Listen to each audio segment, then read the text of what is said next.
Bismillahirrahmanirrahim. Assalamualaikum warahmatullahi wabarakatuh. Selamat malam dan salam sejahtera untuk kita semuanya.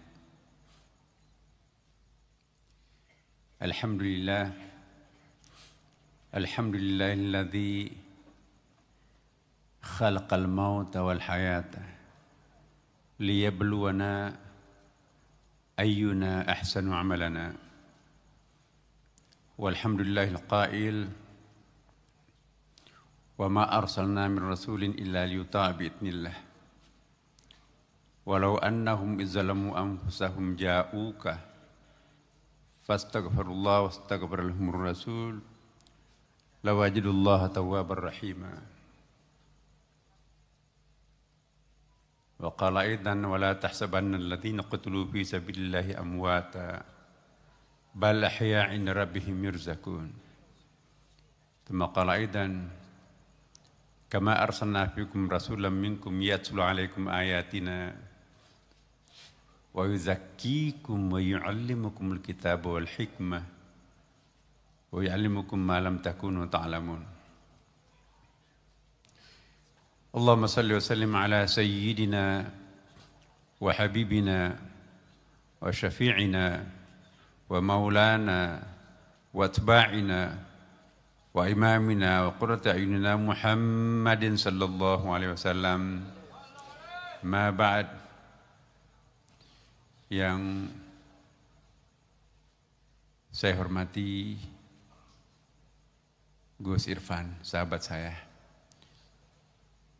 yang sekarang ini alhamdulillah menjadi Kepala BPH Badan Penyelenggara Haji,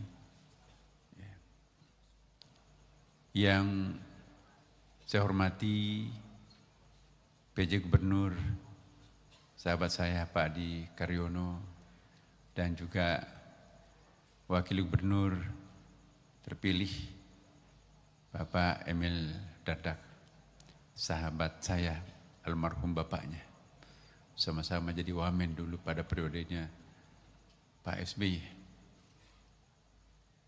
Yang sama-sama kita hormati guru saya di sini hadir, Al-Mukarram Kiai Haji Agil Sirot. Yang saya muliakan pengasuh Pondok Pesantren Tebuireng, Al-Mukarram Kiai Haji Abdul Qadir Mahfud. Pembicara kita juga pada malam ini Al-Ustadz Habib Umar. Kemudian hadir juga sejumlah nyai yang kita muliakan. Ibu Salahuddin Wahid, Adinda Pak Inayah, dan banyak sekali para kiai hadir pada kesempatan pada malam yang sangat berkah ini.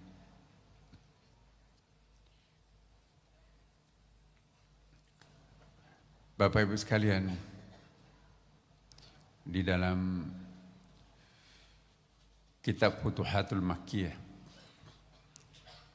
lepas mukadimah, jadi halaman berapa saya lupa itu, 10 ke bawah. Di situ ada komentar Ibnu Arabi bahwa kalau kita datang menziarahi makam wali, lalu kita duduk membacakan surah Yasin, maka roh al-maghfurlah, almarhum, juga ikut membacakan surah Yasin dan ikut mengaminkan doa-doa yang dipanjatkan kepada Allah Subhanahu wa Ta'ala. Dalam halaman lain, Ibnu Arabi pernah satu saat melaksanakan umrah di depan Ka'bah, bingung apakah yang dimaksud dengan sholat di depan Ka'bah atau di kota Mekahnya yang mendapatkan pahala 100.000 kali dibandingkan dengan masjid lain di luarnya. Lalu entah bagaimana caranya Karena ulama yang sejati, para aulia, bisa berkomunikasi bukan hanya pada orang yang hidup, tapi juga orang yang sudah wafat. Maka itu alangkah miskinnya seorang murid kalau gurunya hanya orang-orang hidup. Tiba-tiba Abu Bakar As-Siddiq datang. Assalamualaikum ya Abu Bakar. Saya bingung. Apa yang dimaksud hadis itu? Apakah sholat di pelataran Ka'bah atau di batas tanah haram? Lalu Abu Bakar As-Siddiq mengatakan, waktu Rasulullah hidup menyampaikan kepada kami bahwa yang dapat pahala sebanyak itu bukan hanya pelataran Ka'bah tapi batas tanah haram. Ibnu Arabi juga terkenal dengan kitab Khususul Hikam. Ada seorang muridnya, ya Syekh, aneh buku ini. Saya baca redaksi yang sama malam ini, inspirasi baru muncul. Saya baca lagi besok, inspirasi baru lagi yang muncul. Ini seperti mata air yang tidak pernah kering. Oh, itu bukan buku saya, nak. Itu pemberian Rasulullah. Jadi mimpi berjumpa Rasulullah, dikasih buku. Khudh hadzal kitab Khususul Hikam, di dalam muqaddimah syarahnya Al-Qaisari. Di situ disebutkan riwayat ini. Jadi orang yang wafat itu masih bisa memberikan efek terhadap orang yang hidup. Kalau orang hidup memberikan efek terhadap orang yang wafat, biasa, tak terbantahkan. Tapi kalau kita mengingkari bahwa orang yang wafat masih bisa memberikan efek terhadap orang yang hidup, itu juga sebetulnya bertentangan atau tidak sejalan dengan beberapa ayat. Perhatikan di dalam Al-Quran, Bapak Ibu sekalian. Hampir semua ayat-ayat yang berbicara tentang Muhammad Rasulullah SAW menggunakan fi'il mudhari'. Bagi kita orang-orang pesantren, tahu fungsinya fi'il mudhari', bukan fi'il madhi. Kama arsalna fikum rasulan minkum yatlu alaikum, fi'il mudhari' di situ. Yatlukum ayatina, masih bisa membacakan ayat. Bahkan masih bisa mensucikan, yuzakkikum. Ya. Jadi dalam kitab-kitab tafsir Isyari bahwa syafaat Rasulullah bukan hanya pada waktu di padang mahsyar, tapi sekarang juga Rasulullah sudah melakukan fungsi itu. Wa yuzakkikum fi'il mudhari' di situ. Bahkan wa yu'allimukumul kitaba wal hikmah. Masih bisa mengajarkan kearifan-kearifan. Bahkan wa yu'allimukum ma lam takunu ta'lamun. Dalam ilmu balaghah ya. Di situ lam tidak sama kan dengan la. La itu unknown. Kalau lam itu unknowable. Tidak akan pernah bisa diketahui selain dia. Maka itu disebut malam takunu ta'lamun, bukan mala takunu ta'lamun. Jadi ini artinya kita masih bisa belajar terhadap Rasulullah sallallahu alaihi wasallam. Lihat ensiklopedia para wali, misalnya Jami' Karamatul Auliya Syekh Yusuf Nabhani 2 jilid itu. Banyak sekali pengalaman-pengalaman para wali. Belajarnya kepada orang yang sudah wafat. Ada hadisnya kan banyak sekali. Barang siapa yang berselawat terhadapku, aku tahu. Dan aku akan berikan syafaat nanti di hari kiamat. Apakah hanya Nabi yang tahu tentang itu? Ahli ulama warathatul anbiya. Para alim ulama kita, ahli waris spiritualnya para nabi. Ya, dan ada sejarahnya. Walau annahum idzalamu anfusahum ja'uka fastaghfirullah wastaghfirahum rasul lawajadullah tawwabur rahim. Ini ayatnya tawassul nih. Yang mengingkari tawassul berarti saya nggak tahu bagaimana penilaian Bapak Ibu sekalian. Kalau ada orang yang menganiaya dirinya datang kepada Muhammad, tidak disebutkan masa hidup atau sudah wafat. Ja'uka datang kepadamu Muhammad, lalu mohon ampun kepada Allah, wastaghfirallahum rasul, Meminta tolong bertawassul melalui engkau Muhammad. Apa jawabnya di situ? La wajidullah, la muta'akid di situ kan. Pasti engkau akan menjumpai Nabi Maha Pemberi, penerima taubat dan Maha Penyayang. Ini ada riwayatnya ayat ini Bapak Ibu. Seorang pemuda pedalaman jalan kaki dari kampungnya hari Senin, hari Rabu baru sampai di rumahnya Rasulullah hanya untuk minta bantuan Nabi agar dosanya diampunkan. Baru saja melakukan dosa besar, enggak disebutkan riwayat itu apa dosanya. Begitu datang ke rumahnya Rasulullah, banyak orang kerumun seperti kita di sini ini. Kenapa banyak orang? Hei, ya fulan, apakah Anda tidak tahu Rasulullah meninggal hari Senin? Hari Rabu siang tadi baru dimakamkan. Begitu mendengarkan Rasulullah wafat, menangis terseduh-seduh. Tidak ada yang mampu mendiamkan pemuda pedalaman ini. Hei, ya fulan, berhentilah menangis. Bukankah Rasulullah pernah bersabda, yu'adzibul mayyit bi buqa'i ahlihi, mayat itu tersiksa karena ratapan orang matinya. Aku juga tahu hadis itu. Kalian tidak tahu apa yang saya rasakan. Baru saya melakukan dosa besar. Enggak mungkin Tuhan memaafkan aku. Saya datang ke sini jalan kaki 3 hari 3 malam khusus untuk memohon kepada Rasulullah agar dosaku diampunkan. Allah mungkin tidak mendengarkan pertobatan saya. Tapi Rasulullah sudah wafat. Bagaimana dong dosa besar saya? Menangis sampai tengah malam. Menjelang subuh Bapak Ibu sekalian. Penjaga makam Rasulullah seperti ini didatangi. Wahai sahabatku, suruhlah si fulan itu berhenti menangis, suruh bergembira karena Allah telah mengampuni seluruh dosa-dosanya. Langsung si fulan itu berhenti menangis karena mendengarkan hadis Nabi juga yang lain. Kalau ada yang bermimpi menjumpai Rasulullah, dia benar yang dimimpikan, aku benar yang dilihat. Satu-satunya wajah yang tidak bisa dipalsukan oleh iblis, wajahku.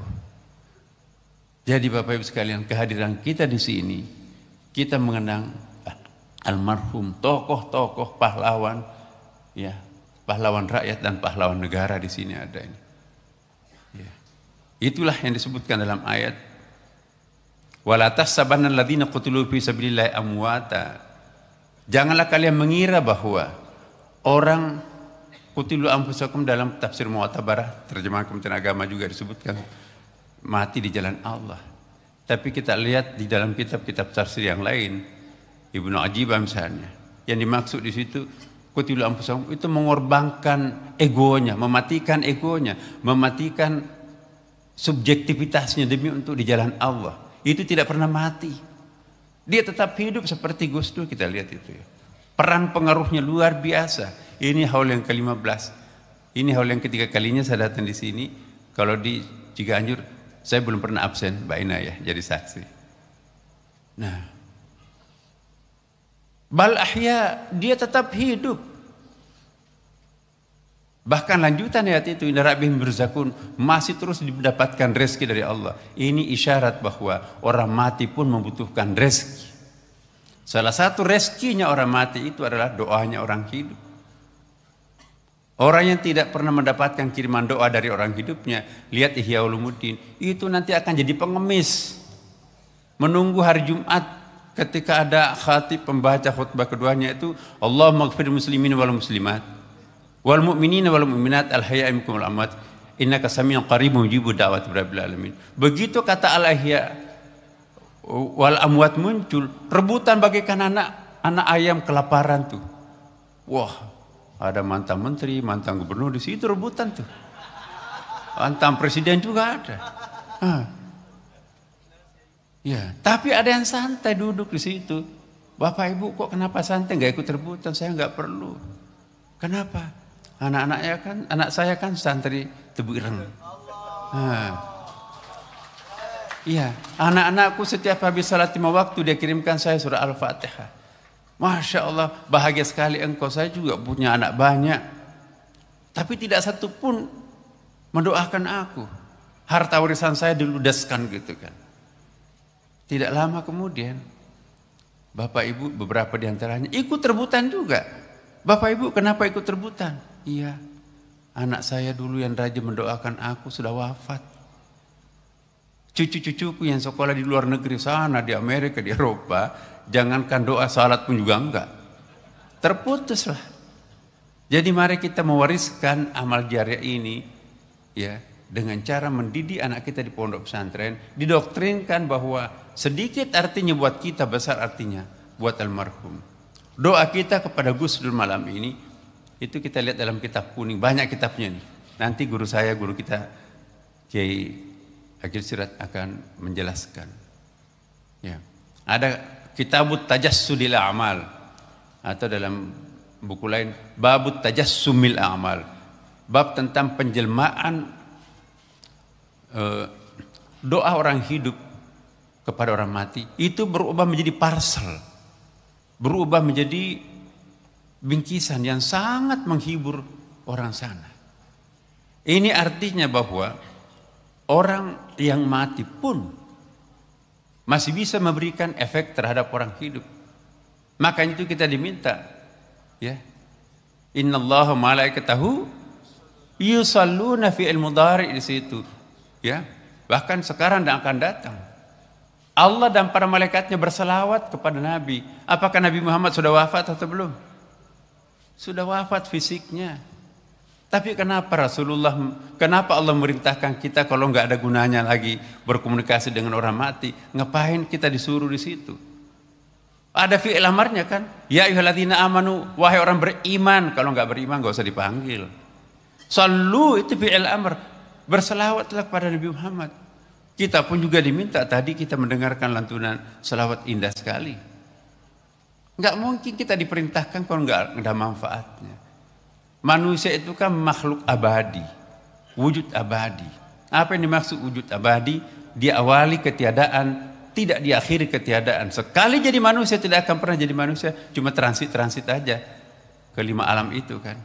Sampai di neraka pun orang-orang penghuni neraka teriak, ya laitani kuntu turaba, ya Allah kembalikan aku jadi tanah. No way, nggak mungkin. Ya, kamu pasti akan terus abadi.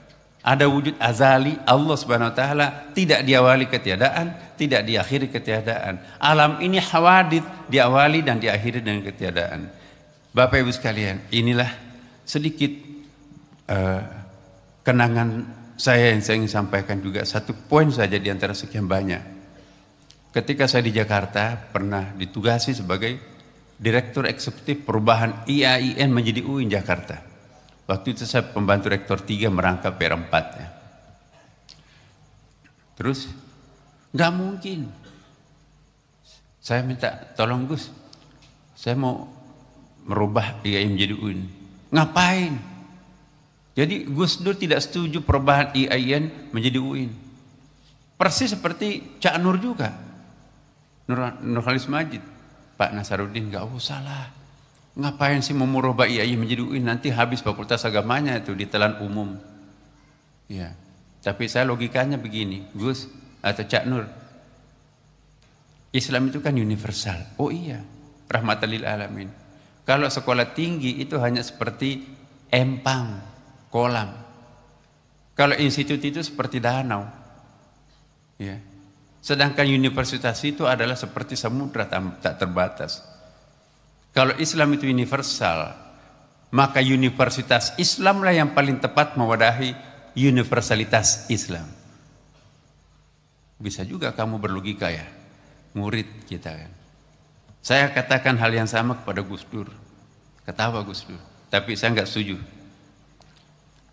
Hari Sabtu berikutnya, presidennya. Jadi saya ke rumahnya pas azan maghrib, naik masih nggak tahu pakai celana panjangnya itu baiknya ya.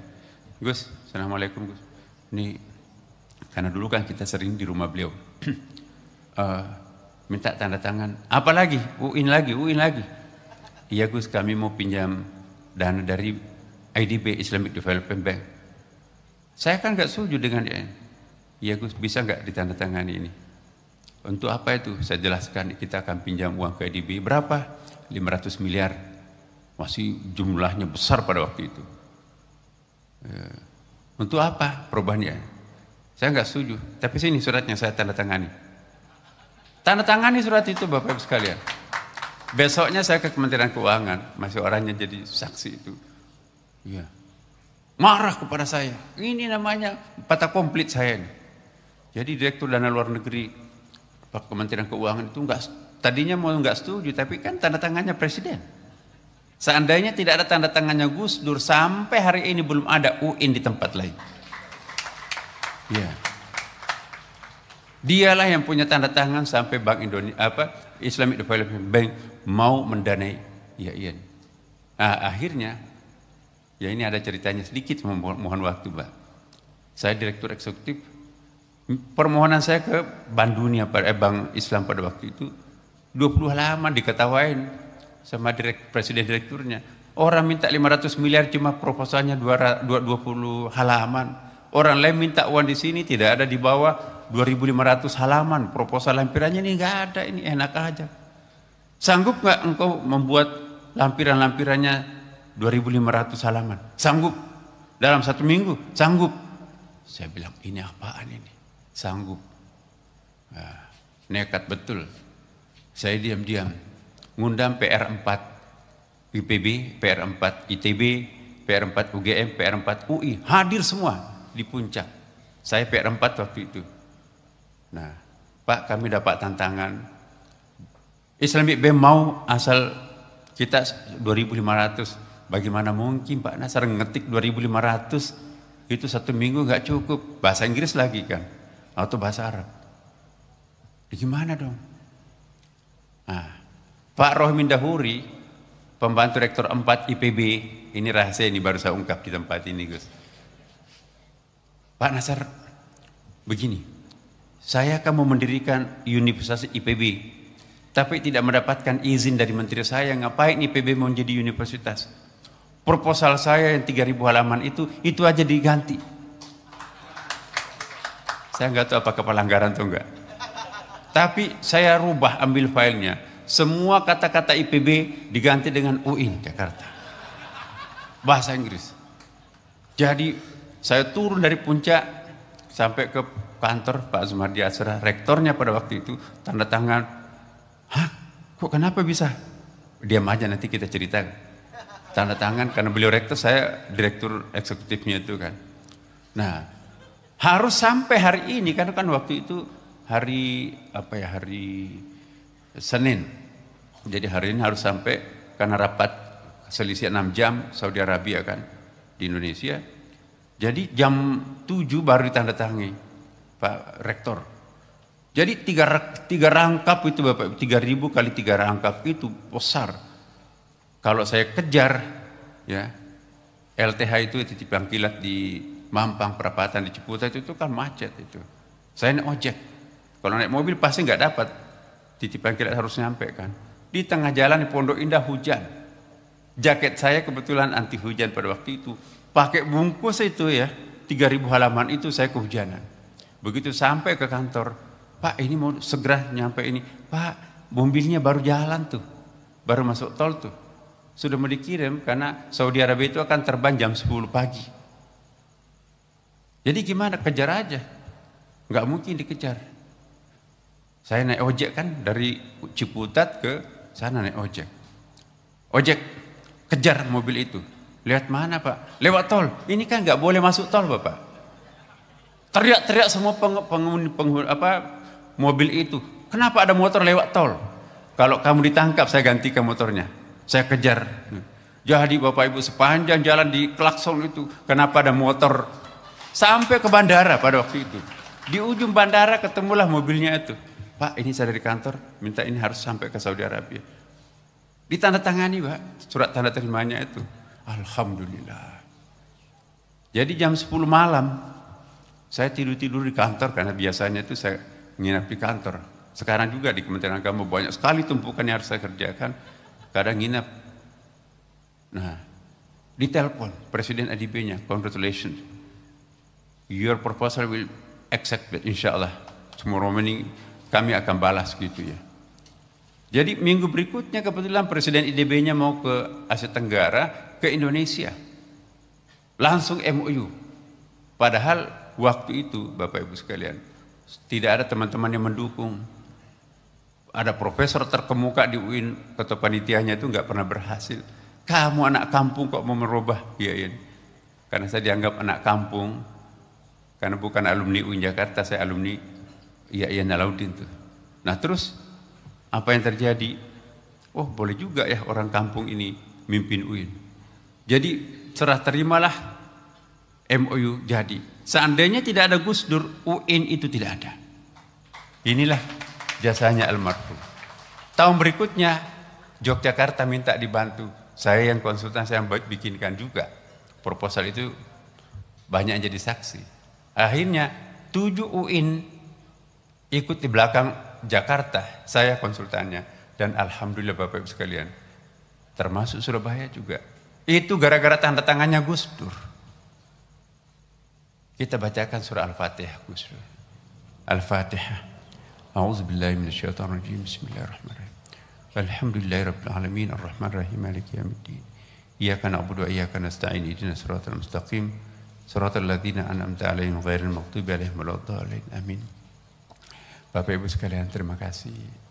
Semoga Allah memberkati kita semuanya, memberkati jasa-jasa besar almarhum. Al-Maghfurlah semua yang terbaring di samping kita ini, di depan kita ini. Beliau jadi saksi. Ya Allah, ya Tuhan kami. Allahumma ighfir lahum warhamhum wa'afihim wa'fu anhum. Ya Allah, kami pun yang hadir pada kesempatan ini. Ampuni juga dosa-dosa kami, ya Allah. Allahumma ya Allah irhamna ya rahman rahimin ya Allah. Rabbana atina fid dunya hasanah wa fil akhirati hasanah wa qina adzabannar. Walhamdulillahirabbil alamin. Wallahul muwaffiq ila aqwamit thariq. Wassalamualaikum warahmatullahi wabarakatuh.